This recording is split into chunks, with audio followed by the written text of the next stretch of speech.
Today on RB's Toy Box, we're going to take a look at some of the things we've changed in the last few months during our little winter break.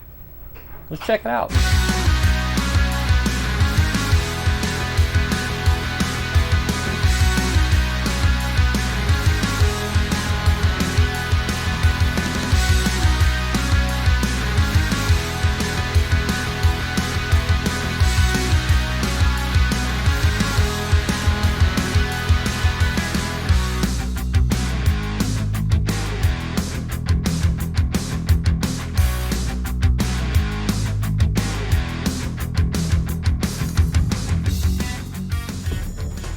What do we be doing here at RB's Toy Box?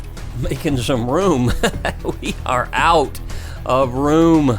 We've got stuff on the walls, and we've had to make taller shelves and to kind of expand because we picked up some cool things here, like the Ghostbusters playset.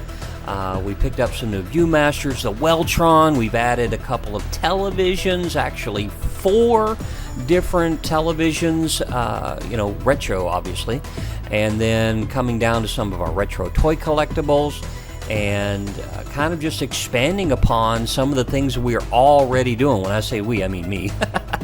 But just expanding out on some of the things that I love, like Viewmasters, and getting the TrueView sets. I got 3 of those now with over 80 different film that goes along with them, and the Viewmasters with the talking Viewmasters, I've repaired 3 of those and got them up and running, so I've got all of those vintage sets along with some of the talking reels and everything that goes with that. Pop-up TV down there, and kind of expanding out with a few more things with some of the television shows that I grew up with. James Bond, Voltron, A-Team, Smokey and the Bandit, 2010: A Space Odyssey, Battlestar Galactica, Scooby-Doo, just so many different fun things, back when cartoons were funny and enjoyable and not dealing with some kind of social issues, you know what I'm saying? Roadkill, my favorite television show, picked up a couple of the new cars there, and then we expanded a little bit, spread out a little bit with some of the Star Trek stuff that we had. Now, I've got a little bit of Star Wars stuff, not a lot, I will admit, but, Star Wars has not really been my thing as much as the Star Trek. Now, you can see there the Fisher-Price Theater there. That's a pretty cool thing. I've got a video coming up on that here soon. You're going to love it. Absolutely great thing to start collecting.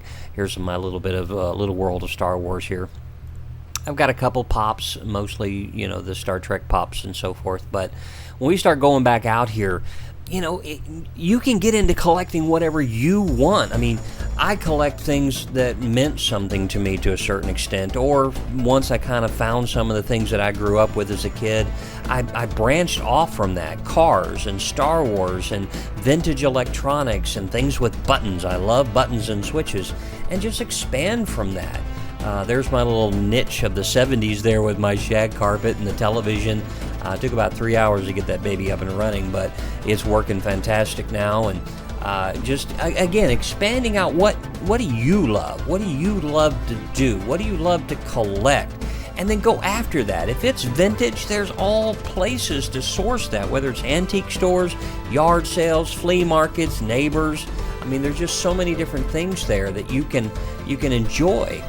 Now, for me, it really helps.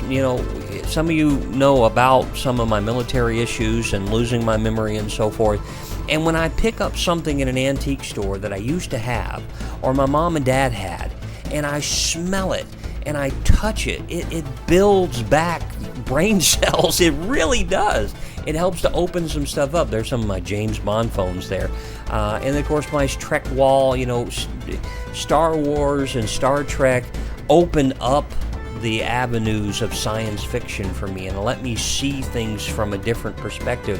As early as the late 70s when I was a kid, that's one of the reasons I cling to Star Trek so much. Now, this is the downstairs little corner of the world for my wife in RB's Toy Box, is Lori's Lattes and her game room and her movie room, to where she's got some of the vintage arcade kind of feel to it. We've got the sounds playing in there and so forth with the vintage stuff. But you know what? I really enjoy this room. It's kind of down low. It's quiet. It's calm. It's not as packed as my rooms are. But it's just a cool place to hang out, play a little pool, and shoot some darts, watch a movie or something with your wife, and just relax a little bit. Now, I moved a lot of the cars that I have shoved into the laundry room and moved them down here into the garage. Now, NASCAR is another cool thing that you can collect. Doesn't cost a lot of money. I mean, you can find these things at flea markets all over the place for $1 a piece. You know, you can really pick up a whole bunch of really old NASCAR cool stuff. People used to buy this stuff like crazy. Now, not so much. Some of the die-cast are still a little expensive, but you know, if you stick with just some of the carded toys and so forth, you can really have a cool little collection for, you know, $100 for 60, 70 things. Now, outside my downstairs, like main office, I have a lot of the old collectible cameras and Super 8 video projectors. Of course, just an expansion upon all the phones. I love vintage telephones. I just one of my favorite things to collect and get a hold of. Of course, my payphone there. But we go into some of my non-movie related things. I have a lot of little old cars. That tank I used to have when I was a kid, was able to find that and reconstruct it and get all the parts and pieces to it.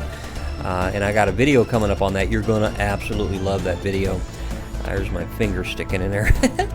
But, you know, again, just finding something you like. Now, this obviously is what pays the bills, and I like, you know, things that are flashy lights and so forth, because I'm from the 80s. But this is what pays the bills. You know, I do the web design and do the business consultation, and really take use of the lifetime of experience in, you know, the military, marketing, automotive industry, and all of the different places that I've had the privilege of working and training in, and the different colleges and Bible colleges and so forth that I went to. And you know, I've been able to hold on to a bunch of the certificates that I had through all of the different training courses and programs that I've been through. This whole back wall is my dad. I was able to get a hold of those things, unfortunately, when he passed away, but I was able to get those and hold on to that. But I hope you appreciate, if not enjoyed, this little refreshing walk around Arby's Toy Box, seeing some of the changes that we've made here over the last few months during our winter solstice. And we'll be having some cool videos coming up here real soon. You want to check those out, and stay tuned to Arby's Toy Box.